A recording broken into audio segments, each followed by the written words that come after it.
Hello' guys, দিব ওলাইছোঁ এটা গুৰুত্বপূৰ্ণ খবৰ যে অসমৰ যিসকল মানে কণ্ট্ৰেকচুৱেল কৰ্মচাৰী অৰ্থাৎ কণ্ট্ৰেকচুৱেল টিচাৰ বিশেষকৈ SSৰ আণ্ডাৰত কৰ্মৰত সমগ্ৰ শিক্ষাৰ অধীনত আৰু যিসকল ASRLMৰ কৰ্মচাৰী অৰ্থাৎ Assam state rural livelihood mission আৰু PNRDৰ অধীনত কৰ্মচাৰীসকলে হয়তো ভাবিছিলে তেওঁলোকৰ ইলেকশ্যন ডিউটি নপৰে, কাৰণ ইলেকশ্যন কমিশনাৰ অফ ইণ্ডিয়া এটা কৰিছিলে যে য'ত লিখিছিলে যে কণ্ট্ৰেকচুৱেল যিসকল কৰ্মচাৰী আছে তেওঁলোকক ইলেকশ্যন ডিউটি নিদিয়ে। তো সেই সম্পৰ্কে অসমৰ যিজন চিফ ইলেক্টৰেল অফিচাৰ তেওঁ দিল্লীৰ ইলেকশ্যন কমিশনাৰলৈ এটা পত্ৰ লিখিছিলে আৰু তাৰ পৰা কি ৰিপ্লাই আহিছে আপোনালোকে মানে কণ্ট্ৰেকচুৱেল টিচাৰ বা ASRLMৰ কৰ্মচাৰী বা PNRDৰ কৰ্মচাৰীসকল ইলেকশ্যন ডিউটিত পৰিবনে নাই সেই সম্পৰ্কে এইটো এটা গুৰুত্বপূৰ্ণ ভিডিঅ' আপোনালোকে শেষলৈকে চাব বুলি আশা থাকিল।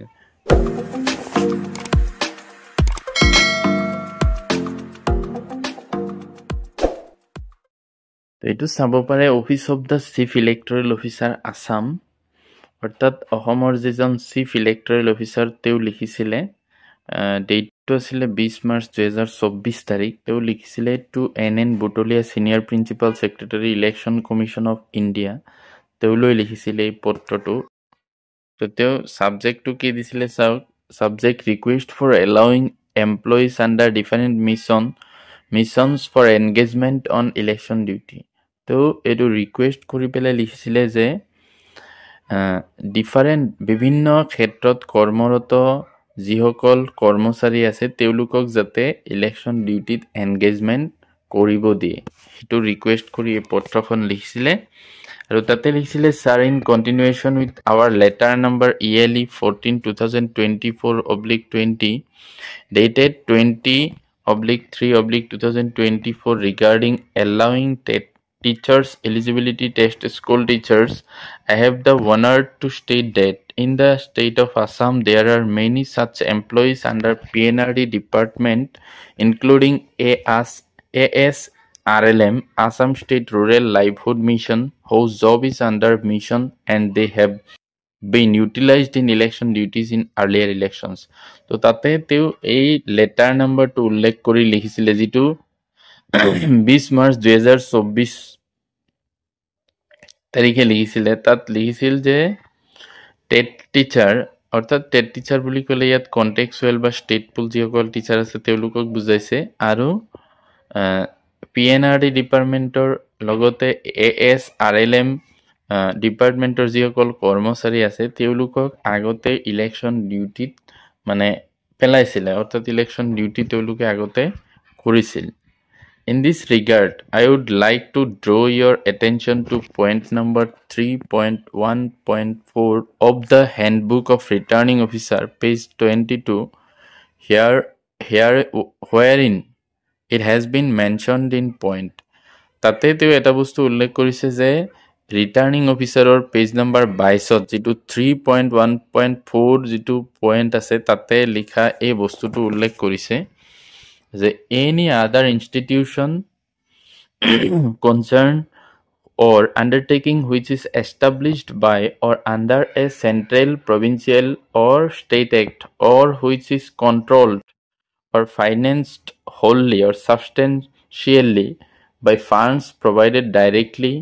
or indirectly by the central government or a state government. তাতে এইটো বস্তু লিখা আছিলে যে যিবিলাক মানে চেন্ট্ৰেল গভৰ্ণমেণ্টে বা ষ্টেট গভৰ্ণমেণ্টে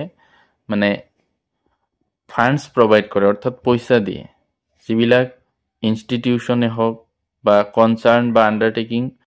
আৰু যিবিলাক চেন্ট্ৰেল বা প্ৰভিন্সিয়েল বা ষ্টেট এক্টৰ অধীনত কণ্ট্ৰল হয়, আৰু তেওঁলোকক সম্পূৰ্ণ বা আংশিকভাৱে ধন প্ৰদান কৰে ডাইৰেক্টলি, মানে প্ৰত্যক্ষভাৱে পৰোক্ষভাৱে চেন্ট্ৰেল গভৰ্ণমেণ্টে বা ষ্টেট গভৰ্ণমেণ্টে। আৰু লিখিছিলে, does the staff of any of the above mentioned authorities, companies, institutions, concerns or undertakings could be requisitioned and put on election duty in addition to employees of central and state governments in view of the above amendment. আৰু তেওঁলোকক যেহেতু fund provide কৰে আৰু সেইকাৰণে এইসকলক অৰ্থাৎ যিসকল আংশিকভাৱে বা সম্পূৰ্ণৰূপে চেণ্ট্ৰেল গভৰ্ণমেণ্ট বা ষ্টেট গভৰ্ণমেণ্টৰ দ্বাৰা পৰিচালিত হয় তেওঁলোকক কি কৰিব পাৰিব ইলেকশ্যন ডিউটিত অৰ্থাৎ ইলেকশ্যনত কৰ্মৰত কৰিব পাৰিব it may be noted that that school teachers are under SSA which is mission funded by Ministry of Education of both center and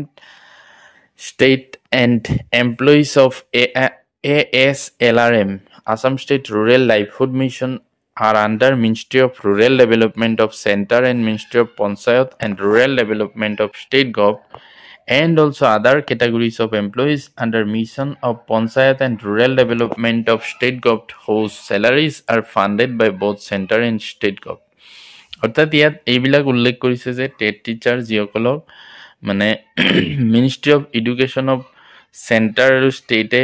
দৰমহা দিয়ে বা যিবিলাক ASLRM কৰ্মচাৰী আছে তেওঁলোককো আৰু যিসকল PNRDৰ কৰ্মচাৰী আছে তেওঁলোককো চেণ্ট্ৰেলে আৰু ষ্টেট গভৰ্ণমেণ্টে মিলাই চেলাৰী দিয়ে গতিকে এই ওপৰৰ যিটো উক্তি আছে সেইমতে এইসকলকো কি ইলেকশ্যন ডিউটিত দিব লাগে তলত এইটো লিখিছে in view of the above point 3.1.4 such employees may be allowed to be utilized in election duty as otherwise there will be acute shortage of manpower of the smooth conduct of election গতিকে এই ওপৰত উল্লেখ কৰা সেই পইণ্টটোৰ দ্বাৰা এই তলৰ যিসকল কৰ্মচাৰী আছে অৰ্থাৎ টেট টিচাৰ ASLRM বা PNRD যিসকল কৰ্মচাৰী আছে তেওঁলোকক ইলেকশ্যন ডিউটি দিব লাগে কাৰণ কি তেওঁলোকক ইলেকশ্যন ডিউটি নিদিলে মেন পাৱাৰৰ শ্বৰ্টেজ হ'ব অৰ্থাৎ মানুহ কমি যাব সেইখিনি দি ইলেকশ্যন চলোৱাটো সম্ভৱ নহ'ব this is for your kind information and necessary approval তো এইটো এপ্লিকেশ্যন পঠাইছিলে অসমৰ যিজন চিফ ইলেকশ্যন অফিচাৰ অনুৰাগ গোয়েলে তাৰপিছত এই দিল্লীৰ পৰা ইলেকশ্যন কমিশ্যন অফ ইণ্ডিয়াই অসমৰ যিজন চিফ ইলেক্টৰেল অফিচাৰ তেওঁলৈ আকৌ এই পত্ৰটো পঠাইছিল চাব পাৰে যে to the chief electoral officer Assam Dispur তো তাতো এইটো লিখা আছে general election to the house of people 2024 request for allowing employees under different missions for engagement on election duty regarding তো তাতে তেওঁলোকে এইটো ছাবজেক্টে উল্লেখ কৰিছে যে 2024 বৰ্ষৰ যিটো লোকসভা ইলেকশ্যন আছে তাতে তেওঁলোকে যিখিনি আবেদন কৰিছিলে তেওঁলোকক কি কৰিব পাৰিব সেইসকল কৰ্মচাৰীক এনগেজ কৰিব পাৰিব তাতে এইটো লিখিছে যে sir I am directed to refer to your letter number ELE 14/2024 dated 23/2024 on the subject cited and to state that the commission has approved the proposal as contained therein as one-time exception for the state of Assam. আৰু তেওঁলোকে এই নাম্বাৰৰ সৈতে এটা approval দিছে যে কেৱল অসমৰ কাৰণে এবাৰ এই বস্তুটো বাদ দিছে যে কণ্ট্ৰেকচুৱেল কৰ্মচাৰীসকলক নিয়োগ কৰা অৰ্থাৎ অসমৰ কাৰণে এইটো এলাউ কৰিছে যে কণ্ট্ৰেকচুৱেল যিসকল কৰ্মচাৰী আছে বিশেষকৈ টেট টিচাৰ বা ASLRM আৰু PNRD তেওঁলোকক কি কৰিব পাৰিব ইলেকশ্যন ডিউটিত এইবাৰ দিব পাৰিব তাতে চাব পাৰে লিখিছে yours faithfully Dipmala under secretary sign আছে গতিকে এইটো কি বুজি পালো যে এইবাৰ যিসকল কণ্ট্ৰেকচুৱেল টেট টিচাৰ বা PNRD বা ASLRM যিসকল কৰ্মচাৰী আছে তেওঁলোকক কি কৰিব পাৰিব ASRLMৰ যিসকল কৰ্মচাৰী আছে তেওঁলোকক কি কৰিব পাৰিব ইলেকশ্যন ডিউটিত নিয়োগ কৰিব পাৰিব অৰ্থাৎ তেওঁলোকে ইলেকশ্যন ডিউটি কৰিব লাগিব তো এইখিনি আছিলে গুৰুত্বপূৰ্ণ ইনফৰমেশ্যন তো আশা কৰোঁ সকলোৱে বস্তুটো বুজি পাইছে থেংক ইউ